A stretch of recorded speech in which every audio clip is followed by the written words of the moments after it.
And we're back with another episode of the Too Many Hobbies podcast. I am your host, Brian Ellithorpe. We will be discussing some waterfowl photography today. Hopefully you guys enjoy the episode. Please be sure to rate and review the show on Apple Podcasts. And let's get into the episode.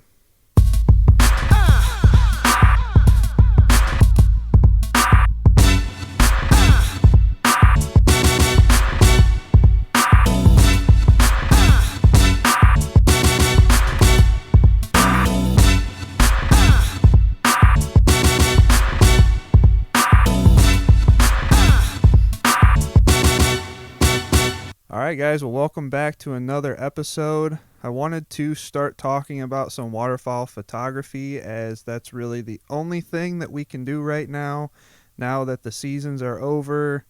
There is some upland hunting that we can still do at the preserves, which those episodes are starting to go up on YouTube this week on Brian Ellithorpe Media. The first preserve hunt with Boomer is going up tomorrow on Wednesday, and they'll be going out each week from this week. So I think that there's 6 now, and we're still going to have another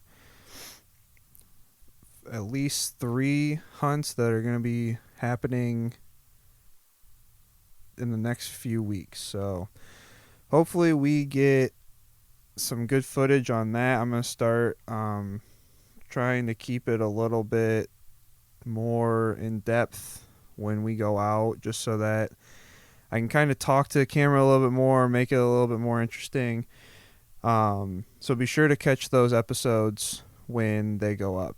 Make sure you guys hit the bell notification when you subscribe, and you'll be able to see all the posts or all the videos as they're posted. Now, we have gotten pretty deep into waterfowl photography here in the last few weeks, mostly because we've had so much ice in our area that it's concentrated the birds, and it's easy to find them. It's easy to locate where they are, where they're roosting, where they're loafing, where they're feeding, and it's made for some pretty incredible photos. I think that I have 200 something edited, completed photos to be posted. So I'm going to be posting a picture at least every day on Instagram, Facebook, on Brian Ellithorpe Media. If you guys want to check out those pictures, I've already posted quite a few of them. We just started getting into divers in the last week and a half. It's been hard to locate them on the lake just because it's difficult to find them when there's not any ice keeping them close to shore. There's a couple areas that I know of that stay open that the birds find every year, and those spots just got good in the last couple weeks. Or in the last week when we had the polar vortex. I want to start off by talking about the gear that I'm using. I've purchased some new gear in the last year that has really amped my photography game. I have switched completely over to all mirrorless Nikon cameras. So I just got in the Nikon Z6 II, so it's the Mark II of the Z6 original. I also have the Z6 original, but I have purchased the Z50 as well. And all of these cameras are used in my business, and it's easier for me to justify purchasing cameras this nice when I'm using them to make money. So I'm not suggesting that anybody go out and spend $2,000 on just a camera body. But I'm just explaining the gear that I use in case anybody is interested in getting new gear. It's an investment, of course, and as a hobbyist, it just depends on how much money you want to put into that hobby. So I have those 3 mirrorless cameras. The Z6 and the Z6 II are both full frame mirrorless cameras, and the Z50 is a crop sensor mirrorless camera. So it'd be similar to your A5 and 6000 series Sonys, the M50 in the Canon line, and then the Z6s are more of like your A7 series, the probably most comparable to like the A7R4 for the Z6 II, and maybe like the A7R3 for the Z6, just because of the upgrades and stuff like that. And then like the R6 or whatever for Canon, the EOS R.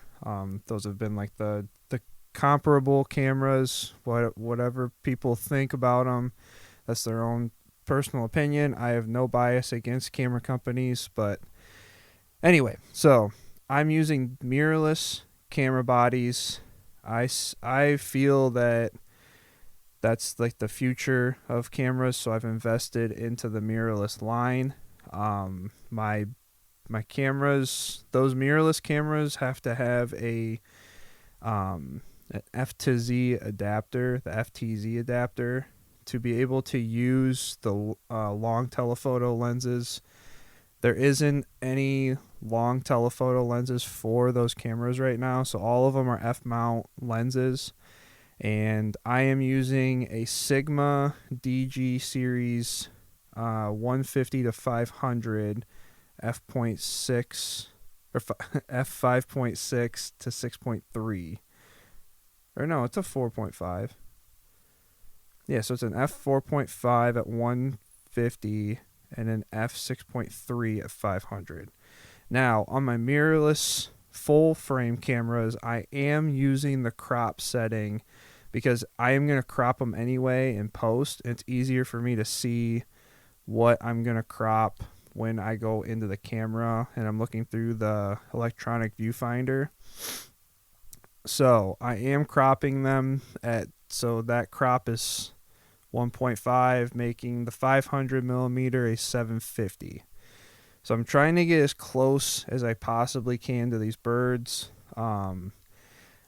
The lens that I'm using is a much older model than they have out now. The next best lens to this one would be probably the Tamron 150 to 600.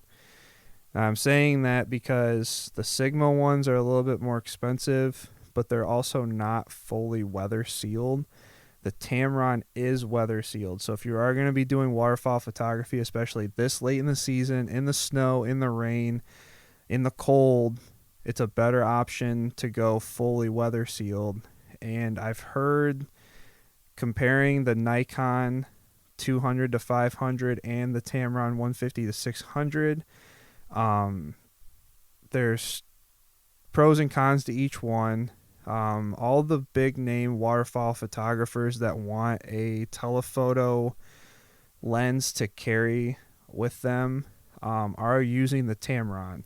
Now, the Tamron would give you not only the extra 100 millimeters in the lens at 600, but also allows you to bring it back to 150. And while that might not seem like that big of a difference, I've noticed that I use the 150 quite a bit on big groups of birds that are lifting up, and it is sharper at the lower end at 150 than it is at 500 in my experience. But you can make that determination on your own. You don't need mirrorless cameras to do wildlife or waterfowl photography. I know I have a buddy that uses a D500 with the 200 to 500 Nikon, and he has great images. There's people that are using the D850 with the 200 to 500 and the 150 to 600 Tamron and getting phenomenal pictures with those. Any camera body is going to work. You just want to make sure that you have cameras that are able to, that do well in low light and have they have a high shutter speed, which most cameras will go up to like 1/8000th or 1/4000th, and I usually only shoot at 1/1600th to keep a very still image. I'll bump it up to 2000 if there's a lot of birds like if I'm trying to capture something really close to me and I want that to be very obvious, very clear, crisp image of its wings completely stopping in flight. But the main thing is when you go up in that high of a shutter speed, you want it to be able to perform with a low light situation. These mirrorless cameras perform great in low light. So with the high shutter speed, I can bump up the ISO and not have a lot of noise. So that's kind of my thought process behind the camera bodies that I've purchased and why I did it. I already had F-mount glass and I didn't want to completely switch lines. Otherwise, I probably would have went to a Sony because of the video. But these Z6 cameras do phenomenal video, and the Z6 II with the upgraded autofocus and everything has been great. There's a lot of cool features on the Nikon Z6 II, as well as dual card slots, which I need for weddings. So that was my big reason for purchasing that. And the main reason that I have a older style lens for a long telephoto was because I bought it for $250 from somebody that was just trying to get rid of it, and it was barely used. It was pretty much brand new. The guy used it like a handful of times, so I purchased that solely because of budget. Now I think that if I am to upgrade to that, I will go to the Tamron, the 150 to 600, and yeah, so that's the gear that I'm using right now. Oh, I forgot to mention that the Z50 with that lens, you do get more megapixels on that sensor because it is a crop sensor with 20.3 megapixels. And then when you crop the Z6, I think it's 12 megapixels. So it just depends. I have seen that my pictures out of the Z6, even with the crop, are a little cleaner. But the Z50 produces phenomenal pictures with the crop. And I think I bought it for $750. So $2,000 versus $750, you really can't go wrong with the Z50 or any of the crop sensor cameras. I think that the reasoning behind the Z50 was to kind of put it on par with the D500, but the D500 still, as a wildlife photography camera, is a much superior camera. But I do like the Z50, and it's great for video. It's great for the pictures that I've gotten out of it as far as wildlife and waterfowl photography goes. So that is also a great camera. Now I want to talk about some of the spots that I'm going to and how I'm getting some of the images that I am. This episode won't be terribly long just because there's not a whole lot to talk about, and I mean there's a lot that I could talk about, but I don't want to just drag on talking about specific scenarios for photos, which I can do. I might do it in some later episodes, but I want to keep this semi short, but also cover quite a bit of what I've been doing lately. So there are a couple areas around us that have open water. The birds will keep the water open in certain areas if they're roosting or loafing or feeding or whatever. When they're feeding is when they leave, or when they keep the water open the most, just because of all the splashing and the diving and the shaking and everything. Really opens up the water, same way that like an aerator in a pond would keep the water open.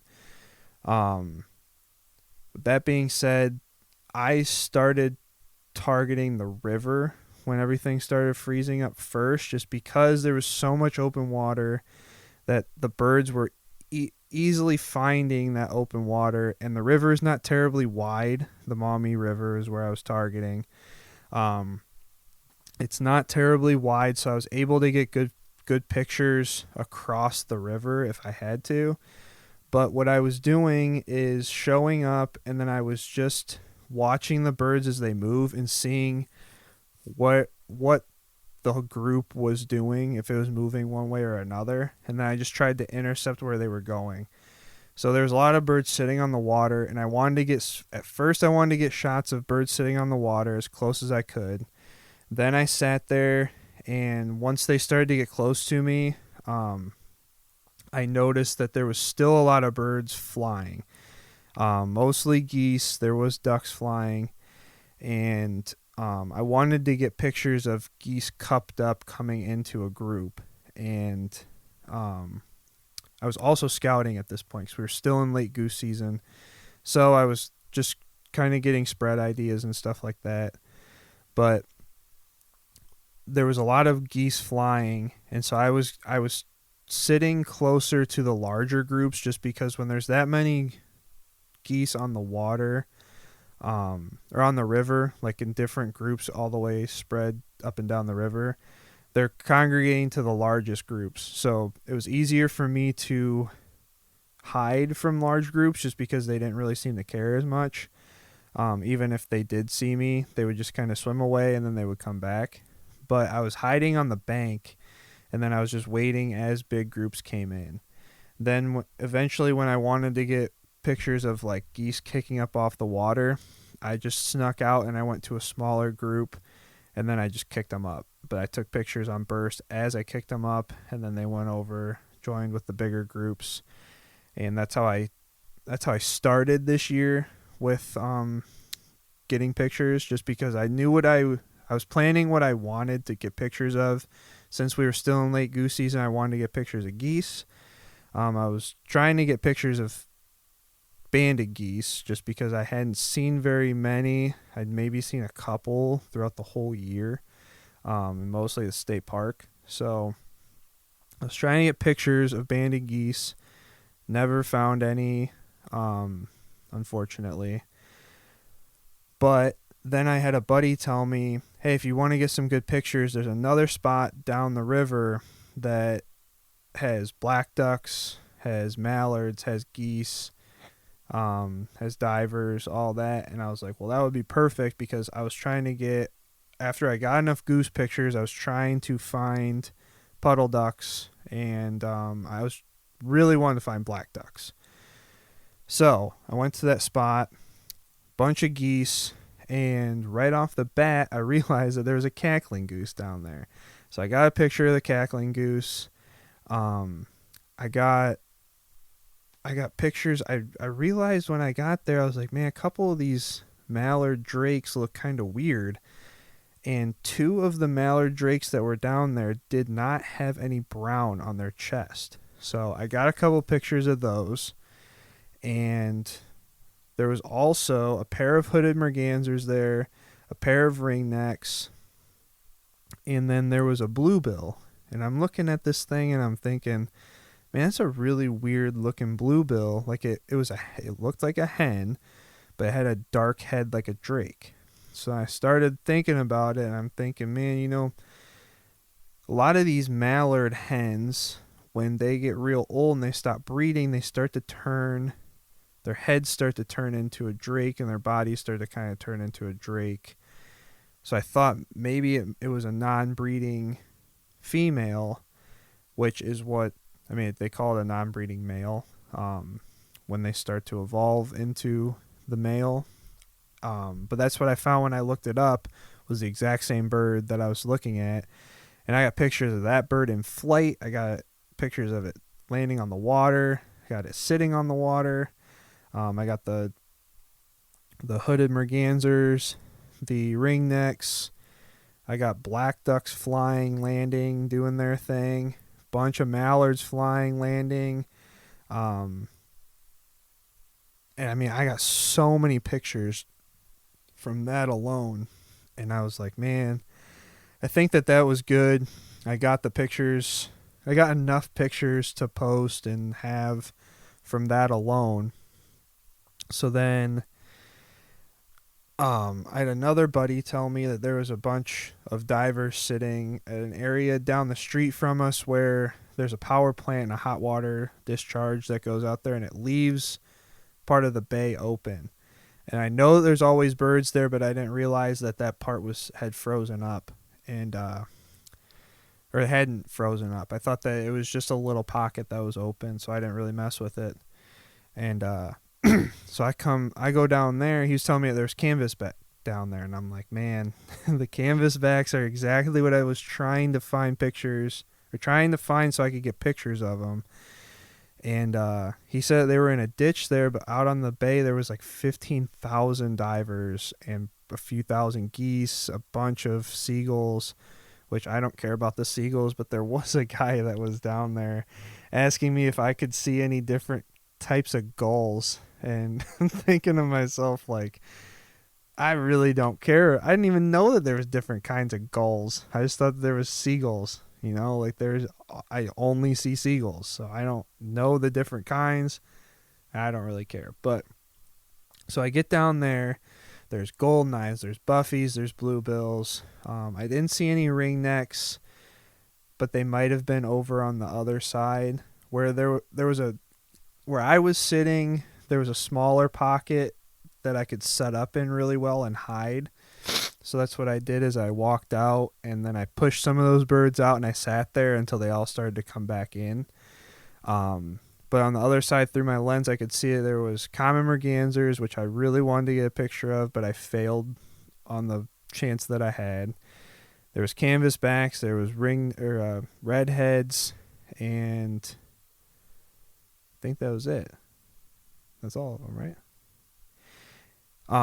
But there were so many on the other side that it was hard to get them to come across. But all I wanted was pictures of canvasbacks. And I sat there taking pictures of bluebills.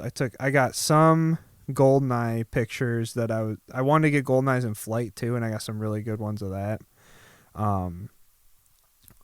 But then my moment came, and I'm sitting there and I see these 3 divers come up over the top of me. And as they get over the trees, I realize that it's 3 really nice Drake canvasbacks. So I watch them fly away from me, and I'm just thinking, turn, come back. They went out about 200 yards, swung out around the ice, and came straight back in. And I got like 3 or 4 really, really good pictures of them. Got some as they were flying at me, and then I got a picture directly in front of me, like 20 yards, and just caught them perfectly. And I think that I'm going to post that picture tomorrow, which would be Wednesday. But you guys will see it if you go there. If you're listening to this episode, it'll already be posted. So that knocked out like every bird that I wanted to get pictures of except redheads. There were so many redheads on that side, but there was none that came towards me. So I got intel that part of our marina was open, and there's always redheads and canvasbacks there. And so I drove over there yesterday, or was it 2 days? Sunday, so 2 days ago. We drove out to take the dogs to the marsh, and we came back, and I stopped. There was 2 pockets. And I mean, they were not big pockets. They were maybe like 20 yards across. And there was like 150 redheads in between the both of them. And I got some really, really cool pictures of them feeding. They were eating these gigantic shad. And it was just unbelievable. So it definitely pays to have people telling you where there's birds. Obviously, nobody's going to tell you where birds are during the season, but when they want you to get pictures of them, they'll tell you where everything is. I'd known about these spots, but I wasn't paying very close attention to them. I was focused on trying to find. I wanted to try and find some more black ducks, and I wasn't able to. So the spots that I was looking at, I couldn't find any good ones. But today I did, and I'm gonna take my camera tomorrow. Hopefully, get some pictures of black ducks on the little bit of ice that's left, and see how that goes. But I was able to knock out the redheads, and that pretty much covers all the divers that I wanted to get pictures of. If I can find a Drake Buffy, I would like to get a picture of that. I got the hen. And then I want to get Mergs, but I think it's going to be a little difficult. I'm going to try the spot that I tried last weekend this weekend and see if I can get anything close. But I don't know if the ice down there has pushed out or not. I heard that the lake was pushing out some of its ice already, so could be a little bit more difficult than I think to get some more pictures, but it should be warmer. Because last weekend it was freezing and I sat out there for like 2 hours to get pictures, and I made a video, so hopefully I come up with something halfway decent to post for that. Just showing like some video clips while like before and after I was taking pictures. I don't have a recorder to record my viewfinder. I would like to, but they're pretty expensive. So we'll see. Maybe next year I'll get one, and then I can make some better videos of picture taking. But